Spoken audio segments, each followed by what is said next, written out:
Greetings, comrades. Hope this finds you well.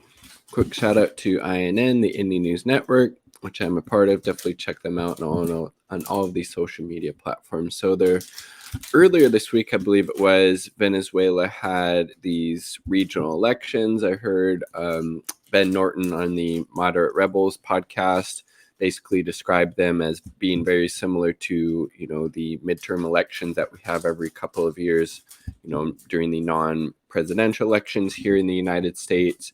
And the Socialist Party there absolutely killed it. They won a majority of, these different states or regions in Venezuela. I believe it was 20 out of 23 regions. They absolutely killed it. And so this was a pretty good quick article from Mint Press News, the 5 reasons why the left won in Venezuela. And when you look at it, I mean, it makes a lot of sense because this, the Socialist Party, the party of Maduro, even though this wasn't a presidential election, the party, because it's a socialist party, it's actually looking out for the best interests of the people and governs accordingly. So it's actually doing things that improve the material conditions for the working class, particularly the most vulnerable and marginalized elements in it. And what do you know, when you actually help people out and, you give them things like food and housing, they tend to want to support you, right? Big fucking shock, right? For the first time in 4 years, every major opposition party in Venezuela participated in elections. For the 5th time in 4 years, the left won in a landslide. Voters elected 23 governors, 335 mayors, 250 state legislators, and 2,471 municipal councilors. The governing United Socialist Party of Venezuela, PSUV, won at least 19 of 23 governorships. One race remains too close to call, so I gave him one too many. In the Caracas mayoralty in the November 21 mega elections, of the 335 mayoral races, the vote count has been completed 322 of them, with PSUV and its coalition taking 205, opposition coalitions 96, and other parties 21. Over 70,000 candidates ran for these 3,082 offices, and 90% of the vote was counted and verified within hours of polls closing. Turnout was 42.2%, 11 points higher than last year's parliamentary elections, and very similar voter turnout to midterm elections that we have here in the United States. Here's why Chavismo, the movement behind Venezuela's Bolivarian Revolution, won: good governance and health, housing and food. So you take care of people's health, housing, and food. You look after that. Those things are obviously kind of essential, for survival. Your health, your housing, and food. You do that, the people are going to support that party, that movement, the Chavismo movement. Venezuela health policies in response to COVID-19 have been exemplary. Expectation in the U.S. was that the coronavirus would overwhelm the Venezuelan healthcare system, which has been devastated by years of sanctions. And just think about that. Like, these numbers would be even higher. Ben Norton and the Venezuelan-based journalist that he had on his show, apologies for not remembering their name, but they, that Venezuelan journalist was making the point, if the U.S. sanctions hadn't been in place, these numbers would have been even higher, right? And yet they still knocked it out of the fucking ballpark. And yet, per million population, Venezuela registered 15,000 cases and 180 deaths. For the sake of comparison, the figures are 146,000 cases per million and 2,378 deaths a million. So they've handled the coronavirus pandemic exponentially better than the United States, even though they've been, the U.S. has been trying to sanction them back to the fucking Stone Age, right? In terms of housing, the Venezuelan government has built 3.7 million homes for working class families over the past 10 years. 3.7 million. Again, this is a country that has a whole lot less, material resources and wealth than the United States, and they're building people millions of fucking homes while under sanctions, as this points out. As deadly as the sanctions have been, things would have been significantly worse were it not for Venezuela's most important social program in the past 5 years, collapse. These consist of boxes of food and other necessities, some of which are produced locally, which are packaged and distributed by communities themselves.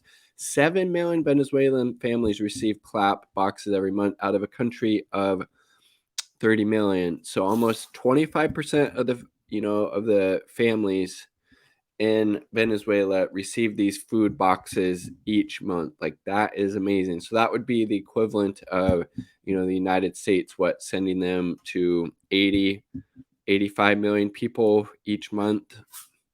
And again, this is done, with a government under fucking, economic blockade by the United States. Not only has this program been instrumental in keeping people fed, but it's also invigorated the base of Chavismo and reconnected the Gov with grassroots after the PSU's defeat in the 2015 legislative elections. Economic situation improved, according to an August 21 survey by opposition pollsters. 50% of Venezuelans consider lives have improved compared to the previous year or two. Despite sanctions that have caused a 99% drop in government income, the Venezuelan income is stabilizing, inflation down to single digits for the first time in 4 years. Credit Suisse projected 5.5% growth in 2021 and 4.5% growth in 2022. Oil production hit an 18-month high in October, helped by a trade deal with Iran. Shout out to Iran. The left is united mostly. The PSUV didn't win the election alone. They were united with 8 other left parties in coalition known as the GPP, the Great Patriotic Poll. PSU itself held internal primaries in August, only party to do so. Over half of the GPP candidates were women. It's awesome. 52%, while another 43% were youth. Overall, 90% of the candidates hadn't held office before, suggesting a renewal of the party from the grassroots, as opposed to these, entrenched systems that we have here in the United States, right? Opposition is divided. Never known for the unity, the Venezuelan opposition suffered a major split as a result of some of the parties opting for boycotting elections and attempting to overthrow the government, i.e., the Juan Guaido U.S.-backed, puppets, right? Despite all the major parties participating in this election, the opposition was split into 2 main coalitions, the MUD Democratic Unity Roundtable and the Democratic Alliance. The vast majority of this 70,000 candidates are in the opposition. They were running candidates against each other. Look at that.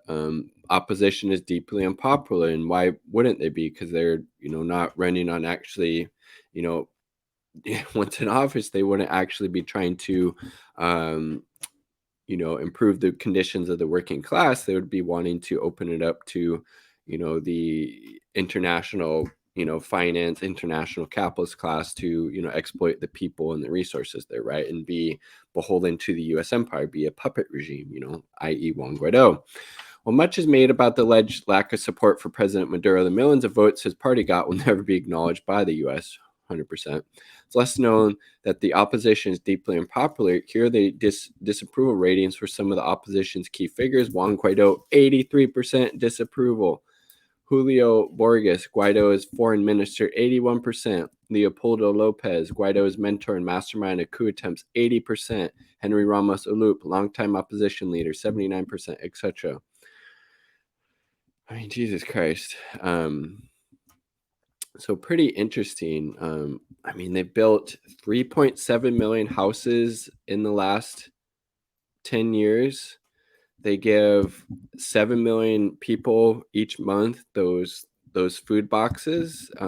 They've handled the coronavirus splendidly well, especially compared to the United States. And again, this is under conditions of an economic fucking blockade and embargo imposed by the United States, because the U.S. empire doesn't like they have, socialist leftist government there who's not beholden to U.S. imperialism, to the U.S. empire. And so they've been able to do amazing. And again, these numbers would be even higher if it wasn't under these conditions. But, it's not surprising they have so much support, because the PSUV, the party of, Maduro, the socialist party there, the governing party, is actually looking out for the best interests of the people. When you do that, you get a lot of support, just like the, government in Nicaragua, right?